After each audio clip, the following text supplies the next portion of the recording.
Oui, bonjour à toutes et à tous et merci beaucoup de venir assister à cette table ronde intitulée Le monde change, où on va parler changement climatique, pandémie, virus et plus généralement se demander si la fin du monde est pour demain.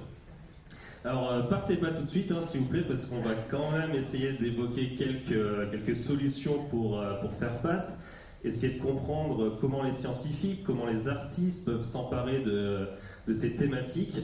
Est-ce que ça peut devenir une source d'inspiration? Et puis je vous laisserai bien sûr un peu de temps pour que vous puissiez poser toutes les questions à nos invités. Alors pour me présenter rapidement, je suis Benoît Tonson et je suis chef de rubrique sciences pour le média en ligne The Conversation, qui propose des analyses de scientifiques sur l'actualité générale ou sur leurs dernières découvertes. Et nous avons bien sûr trois invités. Isabelle Bautian, bonjour. Bonjour. Vous êtes romancière et scénariste de BD. Gwen de Bonneval, bonjour. Bonjour. Également auteur de BD. Et François Bontemps, bonjour. Donc le scientifique de la bande. Vous êtes virologiste, directeur de recherche au CNRS et vous travaillez pour l'Institut Pasteur. D'ailleurs, est-ce que vous pouvez nous expliquer un petit peu sur vos thématiques de recherche et sur quoi vous travaillez?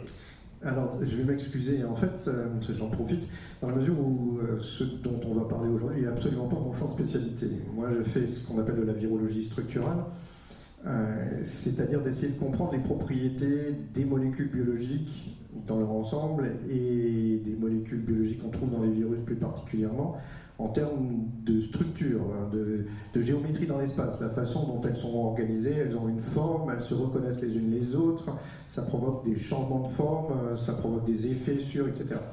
Il y a trois grands paradigmes en biologie, il y a l'information, l'ADN, il y a la chimie et la biochimie, la transformation des molécules, et puis il y a un aspect mécanistique des machines. Et donc mon travail, c'est de comprendre le vivant en termes de machines. Très bien, vous allez nous expliquer un petit peu plus après sur quel type de virus vous travaillez. On va parler évidemment de Covid, mais aussi d'autres choses. Gwen de Bonneval, vous êtes notamment le co-scénariste de la bande dessinée qui s'appelle Le Dernier Atlas. Alors pour ceux et celles qui ne l'auraient pas encore lu, est-ce que vous pouvez nous en dire un petit peu plus, vous présenter cette... Oui, alors c'est un récit en 3 tomes, assez impitchable. Ceux qui ont réussi à le faire, c'est surtout les journalistes. Nous, en tant qu'auteurs, on a un peu du mal nous-mêmes à le faire. En fait, c'est un récit qui fait 700 pages en 3 tomes, qui a été co-scénarisé donc, avec Fabien Vellman et moi-même. Au dessin, c'est Hervé Tancrel. Il y a Fred Blanchard qui est un dessinateur qui est très doué sur les designs, et c'est lui qui a élaboré le design des robots et de toute l'Uchronie, car c'est une Uchronie. Et le point de départ de cette Uchronie, c'est que en fait, dans les années 50, on a trouvé du pétrole, des sources d'énergie fossile en Algérie. La France décide finalement de changer sa politique algérienne. L'Algérie reste française beaucoup plus longtemps.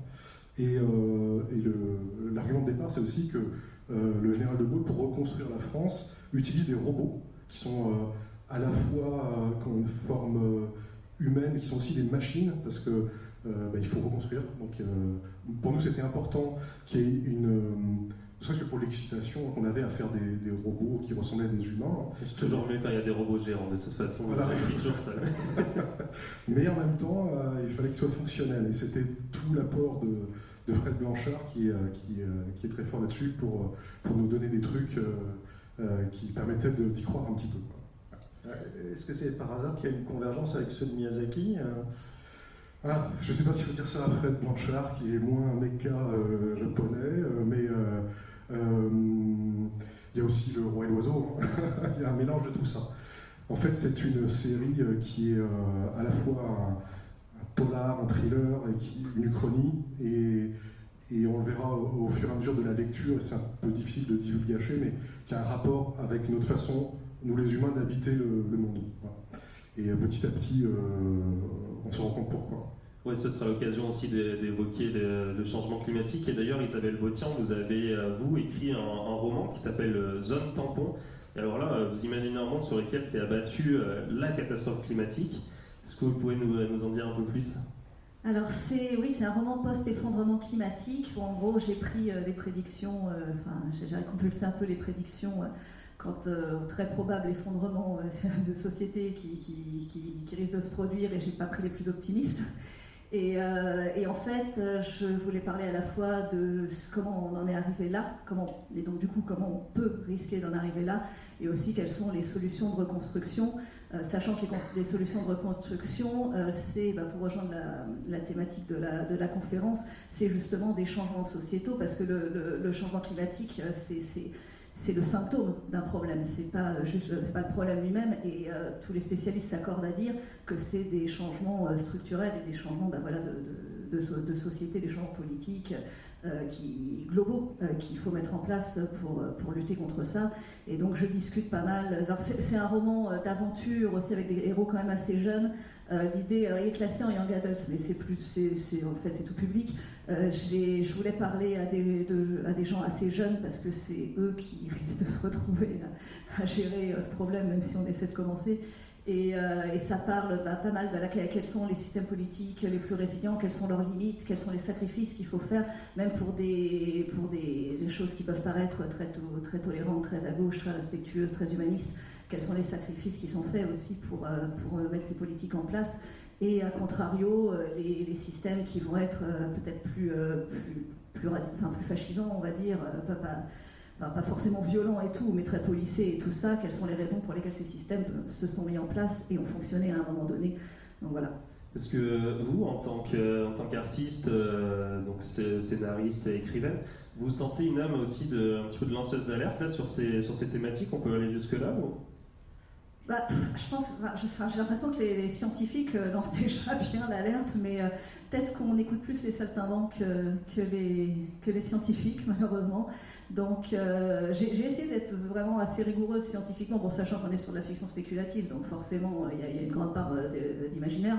Mais j'ai essayé de baser ça sur ce que disaient quand même pas mal de scientifiques, collapsologues ou des gens en tout cas qui sont intéressés, des économistes, des biologistes qui sont intéressés à ces sujets. Et lanceuse d'alerte, je sais pas, mais enfin, pour moi, c'est une réponse. On est quand même dans une situation d'urgence, même si on s'en rend pas bien compte, parce que c'est un changement. Le changement climatique arrive très lentement, en réalité.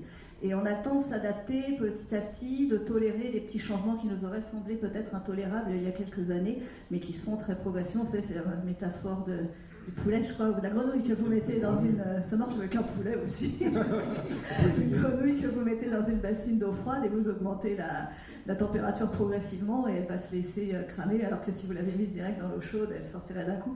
Donc bon, c'est oui, et donc je pense qu'on est quand même dans une situation d'urgence en réalité, même si on s'en rend pas compte, parce que il y a plein de modifications qui se font dans plein de domaines différents, c'est très global, comme je disais, le changement climatique c'est une cause, c'est une conséquence justement, c'est pas une cause. Et donc, en fait, je me suis dit, j'ai la possibilité d'en parler, je peux le faire, je vais le faire. Puis on est dans un système ultra complexe qui est le vivant, qui est difficile à comprendre dans sa globalité. Et on parle beaucoup du climat, il a fallu tellement de temps pour que ça devienne un sujet sérieux, que le grand public soit atteint, alors que ça fait... les lanceurs d'alerte, ils sont là depuis très longtemps. Après, comment ça se fait que ça prenne autant de temps? C'est l'inertie de nos sociétés, en fait. On a une manière de vivre, on a du mal à en changer. Il y a plein de raisons. Il y a aussi des gens que ça arrange de ne pas changer. On a vu avec Exxon ou avec Total qu'ils ont caché les connaissances qu'ils avaient du changement climatique, et qu'il y a aussi des semeurs de doute. C'est-à-dire qu'il y a le doute scientifique, mais il y a aussi des entreprises qui sèment le doute. Et là, c'est pas pour les mêmes raisons. C'est plutôt dans un sens qui n'est pas scientifique, du coup. Et il y a toutes les conséquences dans ce système complexe d'interaction. Il y a la biodiversité, une chute de biodiversité qui est gigantesque et qui est quelque chose, grâce à l'IPBES, qu'on aborde de plus en plus. Mais c'est largement aussi important que le climat, et les deux sont liés. Donc c'est un changement structurel, comme tu disais, Isabelle. Justement, François, vous vouliez peut-être intervenir sur Oui, en fait, je suis tout à fait d'accord, en particulier sur la dimension. Et je pense qu'il y a 2 dimensions essentielles. On est très très loin de ce qu'on avait préparé, mais c'est bon. Sur une dimension qui est à la fois une dimension de rapport de force, il est évident qu'il y a des rapports de force et des intérêts, et que ça compte énormément. C'est un peu ce que développe Naomi Klein, par exemple. Il y en a une autre qui est sur les imaginaires. Ça nous concerne peut-être plus ici aux Utopiales. J'ai lu il n'y a pas très longtemps un essai d'Amitav Ghosh, un auteur indien, d'Inde, qui a fait ses études en Inde, qui maintenant travaille aux États-Unis, et qui essaye d'expliquer que le roman qu'on écrit classiquement dans nos pays est un roman qui est très centré sur les problèmes individuels, plutôt de nature psychologisante, ce qui n'empêche pas d'aborder des problèmes très très profondément et très importants, mais ça ne permet pas de penser des choses comme les processus lents. Je lui dis, il y a 2 choses qui permettent de penser les processus lents, c'est les sagas, qui est un style littéraire qui pourtant a été très fortement décrié, et c'est son style à lui, et la science-fiction. Et d'une certaine façon, effectivement, essayer de penser, c'est là où c'est intéressant d'avoir 2 auteurs de BD au scénariste, c'est de penser ce qu'il faut mettre dans l'imaginaire des gens pour commencer à penser autre chose. Un de mes frères qui travaille dans la haute administration a l'habitude de dire qu'il est plus facile de penser la fin du monde que la fin du capitalisme.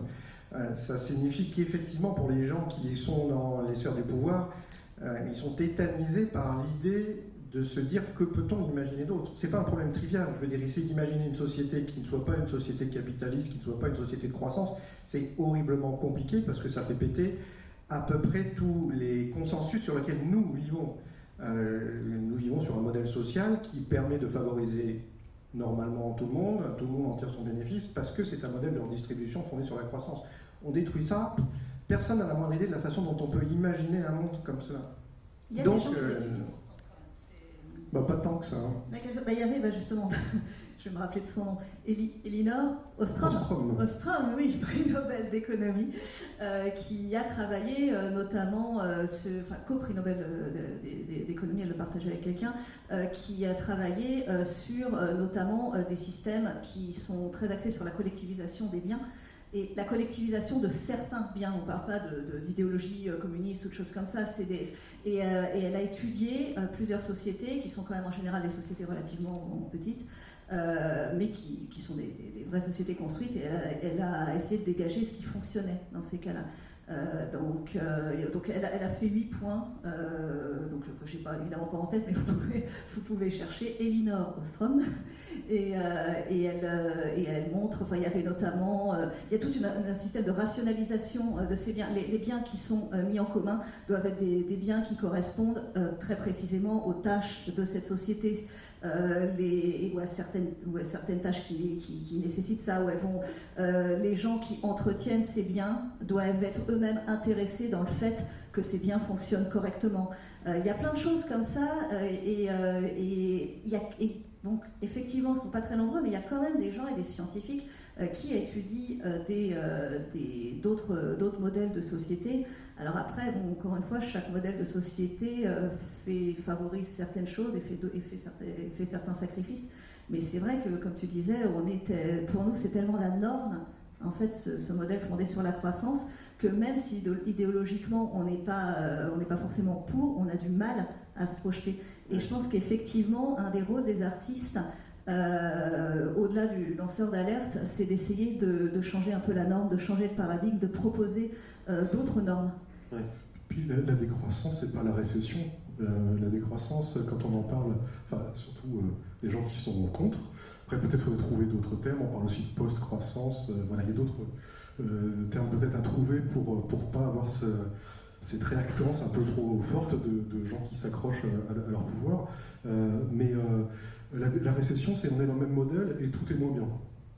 La décroissance, c'est un autre modèle de société, en fait, où on remet les besoins au centre, les biens en commun, et c'est une réflexion qui amène de la justice sociale aussi. On ne peut pas réfléchir le monde d'après sans réfléchir à la répartition des richesses, sans réfléchir aux normes, d'abord en partant des lois biophysiques, en fait, des limites planétaires.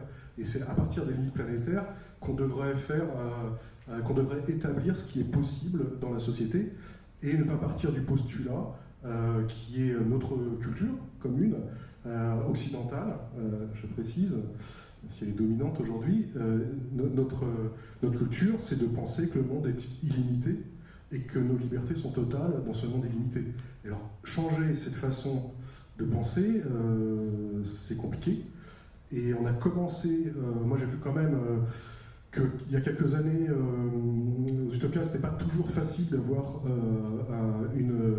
un nombre de sujets sur l'écologie, sur les limites planétaires, etc. C'est de plus en plus le cas. Puis là, je me rends compte que, quand même, depuis la crise Covid, il y a des graines qui ont semé, qui ont essaimé un petit peu, et je pense que c'est parce qu'on a ressenti, on a vécu des choses. Tant qu'on ne vit pas les contraintes, je crois qu'on ne change pas. Oui, justement, on a eu un aperçu de fin du monde avec cette crise Covid.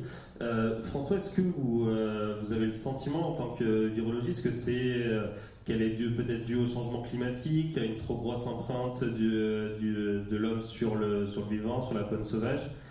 Et finalement, comment on pourrait savoir d'où est venue cette maladie, peut-être en réfléchissant aux dernières grandes épidémies qu'on avait pu observer, comme le VIH ou l'hépatite C, par exemple? Alors ça fait beaucoup de questions. D'abord, me dire que je suis virologiste me pose toujours un problème parce que je suis un très jeune virologiste, si on veut. Et voilà, donc j'espère que vous me pardonnerez si un certain nombre des choses que je vais dire ne sont pas exactes au point de vue simplement des faits. On essaye d'être précis quand on parle en science. C'est pas forcément le cas quand on a la culture livresque acquise dans les 15 derniers jours sur les questions qui m'ont été posées là tout de suite. Mais pour répondre, d'abord un ressenti qui est que mon travail consiste à travailler sur des virus, on appelle ça, c'est des virus ARN enveloppés, les coronavirus en font partie, mais c'est pas ceux-là. Ce sont essentiellement tous les virus qui sont du type la fièvre jaune, la dengue, le Zika, la fièvre de la vallée du Rift. Donc une famille de virus qui sont des arboviroses, en plus transmis par des moustiques essentiellement, ou par des tiques, par des animaux, et qui sont totalement endémiques dans les pays du Sud. Tout ça pour une transition qui est que, en vrai, quand on regarde quand même l'état des infections sanitaires à la surface de la planète, on s'aperçoit que l'épidémie, c'est un peu la norme. Je veux dire, les grandes épidémies sur un siècle, il y en a quand même beaucoup. Les épidémies qui auraient pu être graves sur ces 20 dernières années, il y en a quand même eu beaucoup. Les maladies endémiques, qui ne sont pas du virus, mais la malaria, la bilariose, tout un tas de maladies qui tuent et qui tuent à très très fort niveau, il y en a beaucoup. Ce qui veut dire que il faut pas, je ne suis pas en train de ramener l'épidémie qu'on a vécue à une grippette, c'est pas le cas. Elle a fait 4,5 millions de morts avec des réactions qui ont été extrêmement importantes, ce qui veut dire que s'il n'y avait pas eu tout l'arsenal de ce qui a été mis en place, il y aurait eu peut-être 10 fois plus de morts. Elle a consommé une quantité de ressources absolument fantastique. Il n'est pas évident qu'on pourrait se permettre de refaire la même chose dans les 10 prochaines années sans en payer un prix extrêmement conséquent. Mais il n'empêche que c'est pas un éclair c'est pas un coup de tonnerre dans un ciel bleu. C'est une épidémie dans un monde où les épidémies sont quand même très nombreuses. Et ça nous rappelle peut-être à nous, dans nos pays, que nous avons, en particulier grâce à la vaccination, les antibiotiques aussi, éliminer toute une série de choses, que nous les contrôlons, et que c'est grâce à ça, mais que c'est pas le cas sur toute la planète, et que c'est pas et que ça peut arriver. Donc, ce n'est pas un effondrement, l'épidémie de coronavirus. Ce n'est pas un accident non plus. C'est quelque chose dans une circulation de virus qui est fréquente. Ouais, justement, parce qu'en préparant un peu cette table ronde, vous me disiez que l'hypothèse de l'accident de laboratoire, ça aurait pu finalement être plutôt une bonne nouvelle. Est-ce que vous pouvez nous expliquer un peu pourquoi ça serait une bonne nouvelle? On pourrait peut-être... je veux dire, oui, ça pourrait être une bonne nouvelle parce qu'en gros, aujourd'hui, on ne sait pas. On sait qu'il y a un trou dans l'histoire de ce virus. On est capable de reconstituer aujourd'hui l'histoire de virus. On peut montrer les différentes lignées qui se sont déplacées. Il y a de très beaux sites web sur lesquels on voit les cartes avec en temps réel la circulation du virus à la surface de la planète. Il est parti de là, il est allé là, il est venu en France, il est reparti en Chine, etc. Et à partir de là, on peut aussi faire de l'histoire, remonter dans le temps. C'est-à-dire on peut par exemple déterminer quand est apparu le virus qui nous intéresse là, et s'apercevoir qu'il est né probablement quelques mois plus tôt, enfin qu'il est apparu dans l'espèce humaine probablement quelques mois plus tôt, on a plutôt octobre-novembre 2019 que le mois de décembre. Mais tout ça pour dire qu'il y a 3 grandes hypothèses. La première, c'est l'hypothèse la plus classique. Des chauves-souris sont des réservoirs endémiques de ce type de virus. Ce type de virus ne passe quasiment pas de la chauve-souris à l'homme, elle passe par un autre intermédiaire. Donc dans le cas du SARS-CoV, l'épidémie de 2002, c'était des civettes. Dans le cas du MERS, l'épidémie de 2012, c'était des dromadaires ou des chameaux. Et là, c'était la célèbre hypothèse du pangolin. Mais ça ne marche pas, on peut montrer que le pangolin, c'est pas cet hôte-là. Donc, il y a peut-être eu un autre intermédiaire qu'on n'a pas trouvé. La deuxième hypothèse, c'est qu'en réalité, le virus est apparu chez l'homme il y a beaucoup plus longtemps, et probablement pas à Wuhan, qu'il a diffusé lentement, et que petit à petit, il a muté, et qu'à un moment donné, les mutations qu'il a accumulées ont conduit à en faire ce virus extrêmement dangereux qu'on a connu. Auquel cas, ça ramène l'épidémie, l'origine de l'épidémie beaucoup plus loin, et on ne sait pas où. On suppose que, enfin, quand on regarde les phylogénies, je n'ai pas les chiffres exacts en tête, mais la divergence entre le virus de chauve-souris le plus proche et le virus humain, ça serait de l'ordre de plusieurs années. Et la troisième hypothèse, c'est dans ce laboratoire, qui est un laboratoire à Wuhan, spécialisé en particulier dans les coronavirus, qu'il y a eu des collections qui ont été faites, qu'il y a peut-être eu des travaux faits, ce qu'on appelle du gain de fonction, c'est-à-dire d'essayer de comprendre justement comment un virus peut passer la barrière d'espèce, et pour ça, on va essayer de le cultiver sur des cellules qui ne sont pas sa cellule d'origine, et ensuite on fait l'analyse pour regarder ce qui a changé, qui a permis au virus de passer d'un hôte vers un autre. Ce qui fait partie d'un arsenal assez classique d'expériences qu'on peut faire, même s'il y a des grands débats dans la communauté scientifique pour savoir si ces expériences sont ou pas, si le bénéfice qu'on peut en tirer vaut le risque qu'on fait. Quand je dis que ce serait plutôt la bonne nouvelle, c'est que se prémunir contre un accident dans un P4, c'est pas très compliqué. On met 1 ou 2 barrières de sécurité de plus, on exige un règlement un peu plus sérieux, et c'est fait. Se prémunir du passage d'un virus par l'intermédiaire d'un système, quelque chose qu'on pourra rajouter si j'ai encore 5 minutes, c'est sur la façon dont une épidémie se développe. Donc se prémunir contre l'ensemble des conditions qui fait qu'à un moment donné, un virus qui est passé dans l'espèce humaine, parce que ça arrive en permanence, devient une épidémie, une pandémie, ça, c'est un bouleversement majeur. Donc la bonne nouvelle, ça serait qu'il sorte du P4, voilà, pour être honnête. On ne saura jamais, probablement, mais parce que c'est facile à régler. La mauvaise, c'est que ça fait partie des mécanismes qui relient biologie, écologie, sociologie, comportement économique, etc., qui font qu'à un moment donné, un virus qui passe chez nous se transforme en pandémie. Justement, vous vouliez rajouter quelque chose ? Je voulais juste poser une question sur l'hypothèse numéro 1, du passage de l'animal à l'homme. Il y a un animal manquant.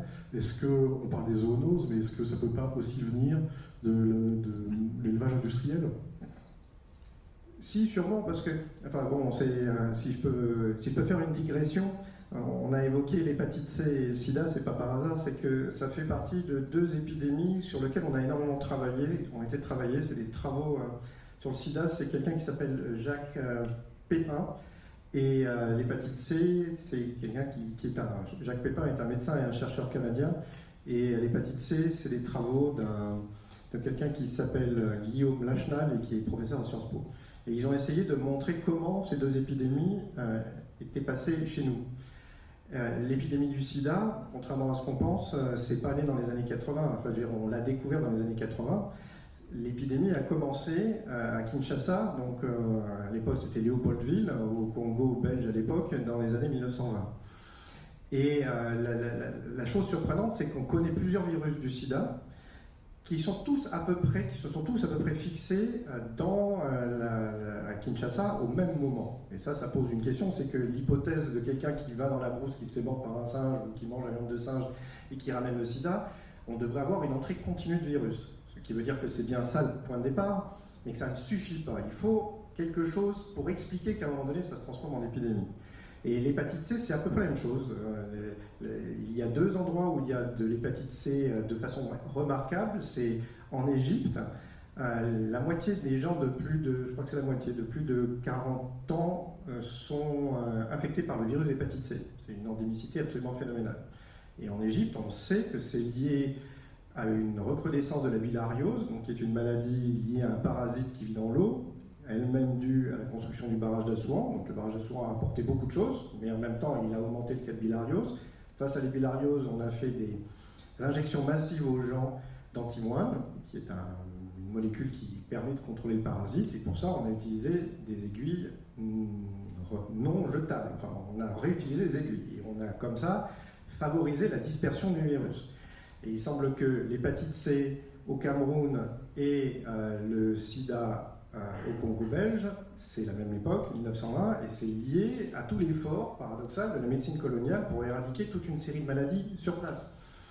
Plus, dans le cas du sida, probablement, des conditions, mais c'est pas suffisant pour expliquer, parce qu'on parle beaucoup de la prostitution à Kinshasa, qui était la plus grosse des villes, Léopoldville à l'époque du coin, mais c'est pas suffisant pour arriver à l'expliquer. Enfin bon. Donc il y a eu ça. Et ensuite, pour le sida, on pense ensuite que c'est passé par Haïti, parce que au moment de la décolonisation du Congo, la RDC, la République démocratique du Congo, qui venait d'être créée, a fait appel à des enseignants haïtiens qui sont venus en RDC pour pallier le système éducatif qui n'existait pas, qui sont repartis en Haïti, sachant qu'Haïti, d'après ce que j'ai lu, était un endroit où les communautés homosexuelles de New York et de San Francisco avaient l'habitude de se retrouver, mais surtout que Haïti vendait du sang plutôt que les Américains importaient du sang d'Haïti.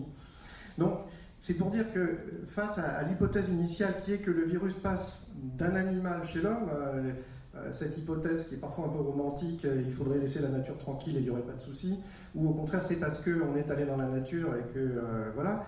En réalité, ce flux de virus, il existe, mais que derrière, il y a toujours des conditions, et c'est là où on peut reboucler, je suis désolé de cette discussion très longue, sur l'élevage des animaux et effectivement les conditions. Ça, c'est plutôt pour les grippes, parce que on sait que les grippes se naissent dans des élevages aviaires et des élevages de porcs, et qu'il y a des régions du monde, en Asie, où vous avez dans le même espace les humains, les porcs, les poulets qui coexistent, enfin je veux dire physiquement, et que ça c'est un incubateur, un virus absolument phénoménal.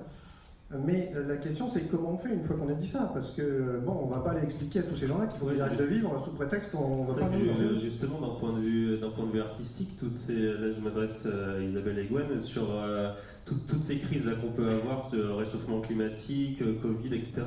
Comment vous le ressentez ? Est-ce que ça peut vous paralyser d'un point de vue justement imagination, etc. Ou au contraire ça vous donne des idées pour continuer à créer ?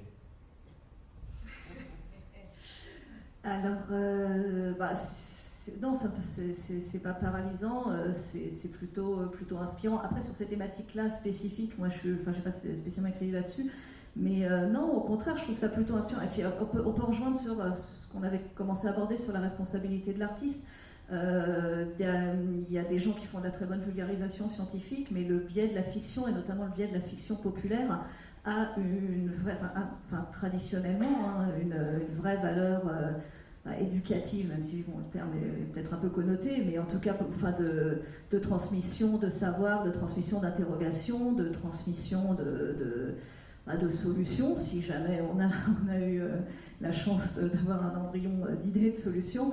Et je pense qu'il y a une vraie responsabilité là-dessus de la part des artistes à être quand même sur certains sujets peut-être assez rigoureux. Je ne dis pas forcément de faire de la art SF très froide et très factuelle et tout. On peut vraiment... Moi j'essaie d'être très rigoureuse par exemple scientifiquement et de rester profondément sur l'humain d'un point de vue narratif.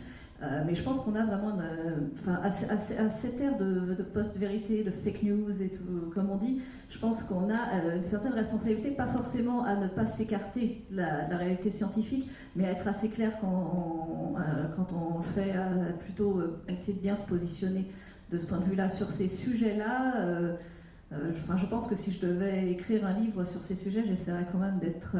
bien carré derrière scientifiquement, de ne pas contribuer à une espèce de mythologie comme tu disais, enfin, des images assez, assez romantiques qu'on peut avoir de la transmission des virus et qui permettent de faire des conclusions un peu faciles sur laissons la nature en paix. Ceci étant dit, laissons la nature en paix. Mais effectivement, je veux dire, c'est très facile justement sur des belles idées comme ça d'en profiter pour valider des changements de paradigme justement dont on parlait qui sont très positifs. Mais je pense qu'il faut quand même pas... Il faut quand même être de bonne foi nous-mêmes et pas sursimplifier les choses juste pour vendre une idéologie. Et aussi belle que soit cette idéologie, il faut essayer d'être un peu rigoureux, je pense. Oui, alors moi, j'ai eu ce tropisme écologique depuis longtemps, mais il y a un moment donné où je me suis rendu compte que c'était beaucoup plus... que les difficultés qu'on avait rencontrées étaient beaucoup plus puissantes et beaucoup plus rapides, et qu'elles étaient toutes liées. J'ai eu une prise de conscience il y a quelques années que ça allait être encore, que c'était plus énorme que tout ce que j'avais pu imaginer. Voilà.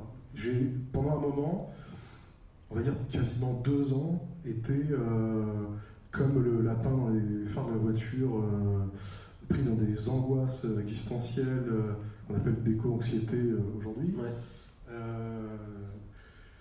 Et puis, c'était un moment où je venais d'avoir un petit garçon, c'était difficile de se cogner toute la littérature scientifique. Alors, moi, je ne suis pas scientifique, donc je lis des choses qui sont un peu accessibles à tout le monde, mais par contre, je me suis intéressé à tous ces sujets-là, et à un moment donné, je me suis dit, mais comment on fait ? Je ne peux pas rester comme ça. Et il y a la tentation de... J'ai l'impression que les gens autour de moi ne se rendent pas compte que c'est à ce point-là. Qu'est-ce que je fais ? J'en parle autour de moi, les gens se disent que je suis dépressif, commencent à prendre un peu peur pour moi, se demandent si je vais bien, etc.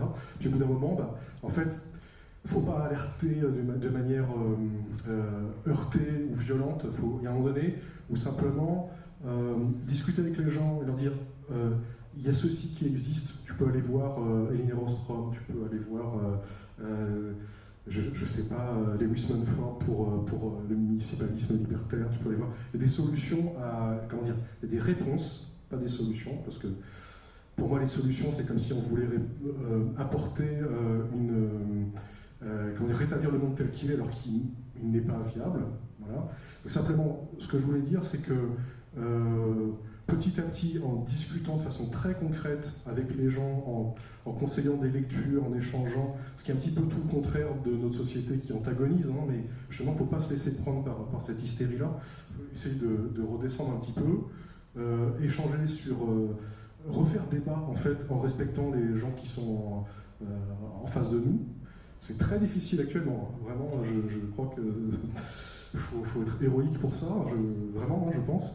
Donc je n'y arrive pas toujours. Alors je me mets un petit peu en retrait. Mais les gens qui sont autour de moi, petit à petit, ça peut infuser. Ouais, c'est ça, vous me disiez que c'est vraiment un peu le groupe qui vous a permis de vous remettre à créer, à sortir un peu de cet état d'anxiété. Le fait de pouvoir en parler, c'est un peu comme un schisme entre la grille de lecture du monde que j'avais et le monde dans lequel je vivais. Moi, je ne peux plus entrer dans un supermarché. J'ai des crises d'angoisse. Je dis, mais c'est impossible, on ne peut pas vivre comme ça, c'est l'enfer. Donc, à un moment donné,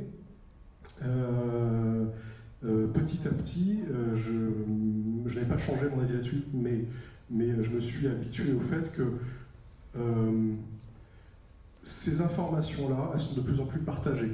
Il y a encore une dizaine d'années, c'était quand même difficile de parler de ça. Petit à petit, comme on l'éprouve, la culture actuelle admet le réchauffement climatique, admet la chute de la biodiversité, se rend compte des interactions dans tout ça, c'est comme si je pouvais repartager un monde avec mes contemporains. Et que sinon, c'est comme si j'avais été dans une secte et que les gens me regardaient bizarrement. Quoi. Ouais. Donc il y a un peu des solutions pour arriver à... Le réel a rattrapé ce que j'avais perçu bien après d'autres. La plupart des scientifiques le savent depuis plus longtemps, mais bien avant des personnes lambda, des citoyens et citoyennes. François, vous voulez... Je crois personnellement, je suis plutôt sur l'idée que si tout est loin d'être rose, rien n'est encore complètement perdu. Dans ce que disait Isabelle tout à l'heure, si j'ai bien compris le roman que je n'ai pas lu ou la BD que je n'ai pas lu, il y a aujourd'hui effectivement une tentation très très forte de vouloir... Alors j'ai envie de croiser deux idées. La première, c'est qu'on sent une tentation très très forte de tout un tas de gens de favoriser le modèle à la chinoise, des modèles qui sont extrêmement efficaces en disant le fait de pouvoir à un moment donné imposer dans une société un certain nombre de choses qui seraient des solutions permettra peut-être de sortir du problème. Personnellement, je pense que c'est une aporie et que c'est extrêmement dangereux de partir dans cette direction, ne serait-ce que parce que les gens qui imposent sont des gens qui vont avoir des biais, qui vont avoir des présupposés, des idéologies et qui n'ont pas la science infuse. Je crois beaucoup plus à l'intelligence collective.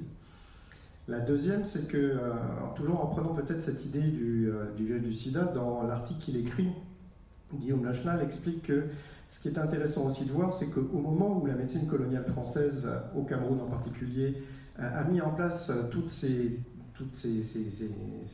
soins, la notion d'antisepsie était extrêmement présente. L'idée qu'on ne devait pas réutiliser une seringue était extrêmement présente. On prenait des sanctions contre les gens qui faisaient ça.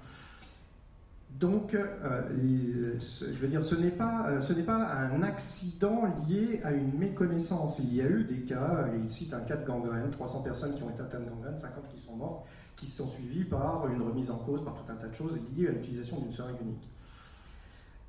Mais en même temps, il y a... Alors, entendons-nous bien, les gens qui ont fait ça étaient plein de bonnes intentions et ils n'avaient aucune connaissance ni du virus du sida, ni du virus de l'hépatite C. Je ne suis pas en train de dire qu'ils savaient. Ce que je suis en train de dire, c'est qu'à un certain moment, il y a eu des arbitrages de rendu. Et qu'entre une forme d'efficacité qui consistait à vouloir soigner vite, bien, économiquement, tout un tas de gens, et peut-être le fait d'être en incapacité de le faire avec ce biais d'utiliser une seringue unique, l'arbitrage a été fait dans un sens. De mon point de vue, il y a des discussions à avoir sur les arbitrages qu'on rend en permanence. On prend l'épidémie qu'on vient de connaître, ça a été un arbitrage permanent.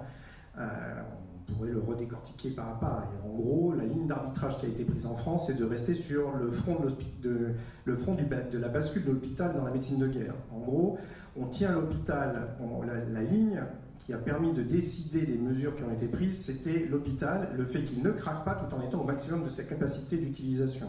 Parce que en dessous, si on diminuait sa capacité d'utilisation, c'était tiré sur la corde économique. Au-dessus, c'était basculé dans un monde qui devenait chaotique. Mais on aurait pu en faire d'autres. Et c'est là où, voilà, je finis, c'est là où je suis d'accord avec Isabelle. Je pense que la politique aujourd'hui, la nécessité, et aussi avec mon voisin de gauche, la nécessité de discuter et de réfléchir en termes politiques, donc d'être conscient de ce qui se passe, d'être conscient des mécanismes derrière. Si moi j'ai un grand regret, c'est qu'on arrive au bout d'un an et demi d'épidémie et que beaucoup de gens n'ont toujours pas compris ce que c'était, comment ça fonctionnait, quels sont les problèmes, etc.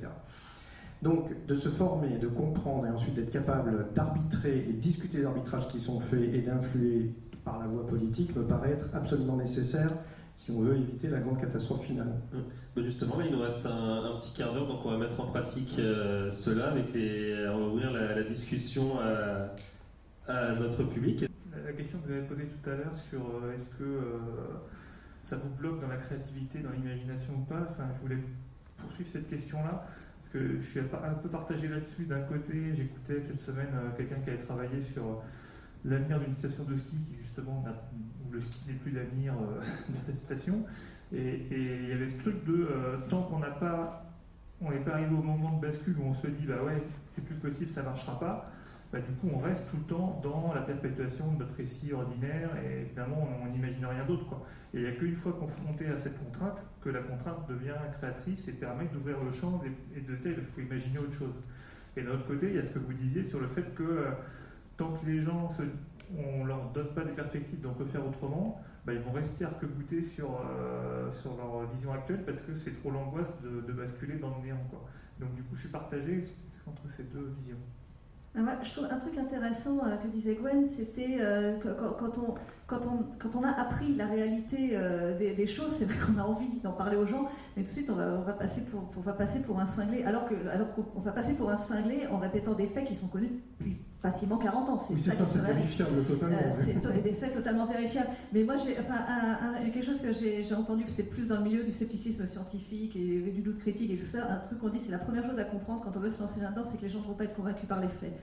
Pas juste les faits, en tout cas, il faut un certain état d'esprit, il y a tellement de biais cognitifs et tout. Mais quand tu disais, il faut des stratégies pour parler aux gens, et des fois c'est très difficile parce que toi, quand tu sais en plus que tu as raison, parce qu'encore une fois, tu as des faits, tu as juste envie de les secouer des fois, parce qu'en plus c'est vraiment surréaliste la manière dont on voit, dont on vit par rapport à l'urgence qui existe.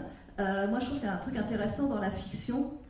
Dans les essais aussi, mais peut-être moins, parce que c'est une attaque plus frontale. Dans la fiction, c'est qu'on va pouvoir parler aux gens au moment où ils ont envie de nous écouter. La personne qui achète notre livre, elle a voulu acheter notre livre. Et du coup, si on est assez subtil, on va pouvoir changer de paradigme. Il faut peut-être redescendre un peu, mais en tout cas contribuer à faire évoluer la vision des gens des choses à un moment où ils sont tout à fait ouverts pour l'écouter parce que c'est leur choix. Oui. Et je pense que c'est important le point de vue de l'artiste de ce niveau, parce que quand tu parlais de lanceurs d'alerte, il y a des tas de scientifiques qui sont lanceurs d'alerte et qui ont énormément contribué. On peut parler de Pablo Servigne et Raphaël Stephens, qui ont été parmi les premiers à faire ça de manière assez rigoureuse scientifiquement, en tout cas en francophonie. Le bouquin s'appelle quand même Comment tout peut s'effondrer. Donc pour aller vers le bouquin, il faut déjà avoir envie de se poser ces questions-là. Mais de manière, par la fiction, on peut passer par des chemins détournés, et donc c'est plus long, c'est un marathon, c'est frustrant, mais finalement, on a quand même un privilège de pouvoir le faire en tant qu'auteur de fiction. Effectivement, c'est frustrant pour nous, mais ça l'est moins que pour tas d'autres gens, finalement. Pour aller dans la continuité, pour répondre, c'est vrai que tout à l'heure, je ne suis pas allé au bout de ce que je voulais dire, mais ça, du coup, ça me permet de le faire. Quand on se plonge dans une œuvre artistique, on éprouve les choses. Donc finalement, ce que j'ai dit tout à l'heure, c'est qu'on avait besoin de les ressentir, de les éprouver. Donc l'art peut permettre finalement de passer à un cap et de se rendre compte que c'est vrai qu'on ne va pas volontairement lire de la littérature scientifique si on n'est pas finalement pris par quelque chose, par une nécessité intérieure, quand c'est pas notre domaine au départ. Voilà. Maintenant, quand on regarde une série, quand on lit un livre, quand on regarde une peinture, on éprouve les choses. Donc il y a le fait d'éprouver les choses dans la réalité, comme avec la pandémie de Covid-19, il y a le fait il y a une forme de réel de l'émotion et de la pensée qui est développée dans une œuvre, qui peut contribuer à faire avancer les choses dans la construction d'une culture commune. Après, est-ce que c'est l'époque qui construit les artistes ou c'est les artistes qui construisent l'époque? Je pense que c'est un dialogue entre les deux. Est-ce que votre processus d'écriture est cathartique dans le sens où est-ce que ça vous permet de mieux vivre les cataclysmes de notre société? C'est intéressant de poser comme ça. Moi, j'ai toujours dit que je n'avais pas une écriture cathartique. À partir du moment où j'écrivais, c'est que la catharsis était déjà faite. J'ai déjà essayé de faire des récits cathartiques. Alors après, c'est marrant parce que là, je suis dans l'anthologie de cette année et j'ai écrit pour la première fois une nouvelle cathartique, mais ça m'était jamais arrivé. Mais de ce point de vue-là, ouais, peut-être un peu. C'est pas catharsis dans le sens où ça va m'aider à gérer mon angoisse, mais c'est vrai que c'est quand même c'est ce que je dis aussi, c'est assez satisfaisant. Je ne sais plus exactement comment vous l'avez formulé, mais oui, c'est assez satisfaisant de pouvoir agir, ne serait-ce que... Et de pouvoir transmettre certaines... je vais me paraphraser ce que j'ai dit tout à l'heure, mais c'est vrai que c'est quelque chose... Quand je dis que c'était un privilège, c'est ça aussi. C'est qu'on a quand même une voix publique, et c'est pas donné à tout le monde, donc c'est une très grande responsabilité, mais c'est quand même un privilège, et c'est bien. Et puis la société dans laquelle on est, on a chacun des fonctions en fait. Donc on a du mal à être résilient parce que on est assez pointu dans notre domaine. Donc quand on apprend ce genre de nouvelles, quand on approfondit l'état du monde et qu'on est auteur de bande dessinée, on dit mais qu'est-ce que je fais moi? Et donc il y a un moment donné, Ma forme d'action, elle a été au quotidien, dans mon entourage, aux militantes, voilà. Mais elle est aussi, ça m'a semblé incontournable, ça m'a semblé impossible qu'à partir de maintenant, dans mes bouquins, ces sujets-là ne soient pas centraux. Et il se trouve que depuis ce temps-là, j'ai beaucoup ralenti dans mon écriture. Il y a quelque chose qui m'a un peu sonné au départ, et puis j'ai besoin de mûrir les choses, et j'ai pas besoin d'exister à tout prix non plus. Et quand je me suis rendu compte que, s'il faut quand même que j'existe, on a des besoins premiers, quoi, mais en dehors de ça, j'ai redescendu un petit peu mon ego d'auteur, de dire il faut absolument que je produise des choses et que je fasse des choses pour exister. Il y a un très beau livre de Corinne Morel-Derleux qui parle de plutôt couler en beauté que flotter sans grâce, dans l'autre sens, qui parle du fait de renoncer à en donner à certaines ambitions, et qui parle d'une dignité aussi face au monde, le fait de pouvoir utiliser son temps d'artiste pour les sujets les plus importants, les plus fondamentaux, pas faire feu de tout bois, m'a semblé important à ce moment-là. Et je vais peut-être jouer la position facile de la personne qui va se déporter sur ses voisins, au sens où l'une des raisons...